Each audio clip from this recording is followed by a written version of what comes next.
Aujourd'hui, nous allons décrire les principaux métiers de la banque, ses clients, ainsi que les différents modèles bancaires. Alors, qu'est-ce qu'une banque? Les différentes activités d'une banque sont les suivantes.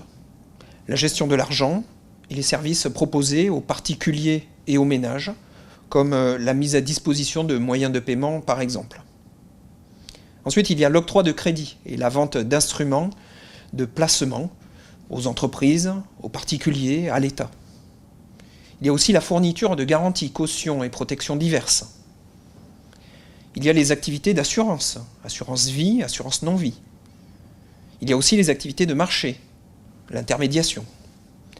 Alors par rapport aux autres intermédiaires financiers, les sociétés d'assurance et organismes de placement collectif en bourse, eh bien les banques sont les seules à détenir le pouvoir de création monétaire, et ce via l'octroi de crédit. Elles doivent pour cela disposer d'un agrément spécial et elles sont régulées. Venons à présent sur les différents modèles bancaires. Les banques ont chacune un business model qui lui est propre. On distingue la banque de dépôt, ou la banque commerciale, la banque d'investissement, la banque privée et la banque d'affaires. Alors l'activité de banque commerciale ou banque de dépôt, cette activité est réalisée dans les agences du réseau bancaire qui jalonnent les rues et les carrefours de nos villes et s'adresse à tous les clients particuliers, professionnels et entreprises.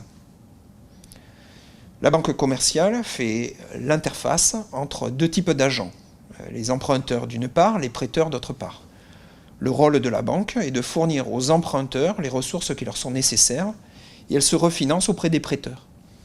Dans cette opération, la banque a un rôle de transformation, puisque en effet les prêteurs apportent généralement des ressources courtes, c'est-à-dire qu'ils veulent pouvoir récupérer leurs dépôts rapidement et ce de manière sécurisée, alors que la demande des emprunteurs est généralement longue. Il y a une volonté en général d'emprunter sur des horizons longs, tenant compte de la capacité évidemment à rembourser.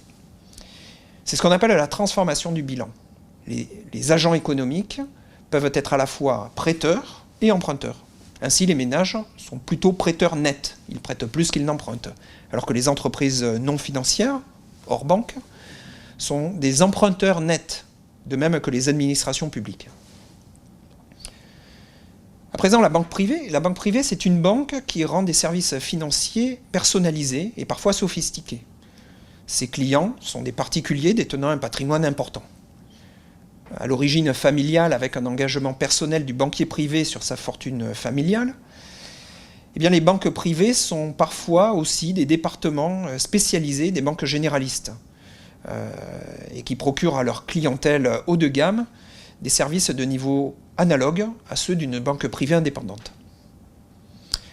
La banque d'investissement, quant à elle, est une banque ou une division de la banque qui rassemble les opérations de corporate finance, de finance d'entreprise, les opérations de global capital markets, les marchés financiers, et les opérations de global finance, tout ce qui concerne le financement des gros clients de la banque et les financements structurés. La banque universelle, c'est le terme général qui désigne les établissements qui exercent toutes les opérations des domaines bancaires et financiers, et en particulier les activités de banque de dépôt et de banque d'investissement. Alors une liste non exhaustive de ces activités, c'est la banque de détail sur marché domestique, la banque de détail à l'international, la banque d'investissement et de financement, incluant les activités de marché et les services spécialisés tels que la gestion d'actifs, les services aux investisseurs, la gestion de titres, l'assurance, la banque privée, etc., etc.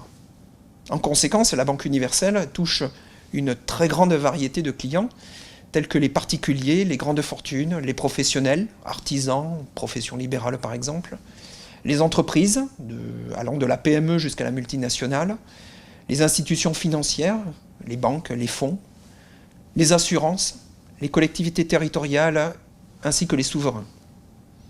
Dans certains pays, le système bancaire est régi par une séparation stricte des domaines d'activité.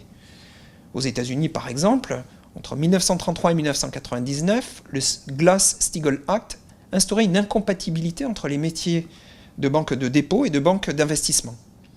Il a été abrogé en novembre 1999 par le Financial Services Modernization Act, ce qui permet désormais aux banques de proposer le service de banque universelle aux États-Unis.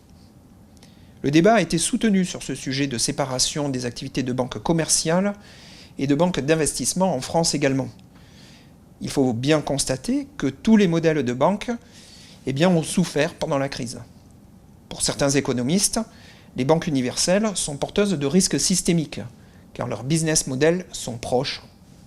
Pour d'autres économistes, les banques universelles européennes ont mieux traversé la crise que les banques anglo-saxonnes, qui sont plus spécialisées et moins diversifiées. En résumé, qu'avons-nous appris ?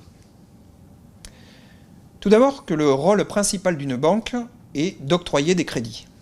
Cette activité nécessite l'obtention d'un agrément et elle est régulée. Ensuite, il existe différents types de banques selon la clientèle ciblée. La banque de réseau, la banque d'investissement, la banque privée, la banque d'affaires. Le modèle de banque universelle est dominant en Europe et regroupe toutes les activités bancaires au sein d'un même groupe.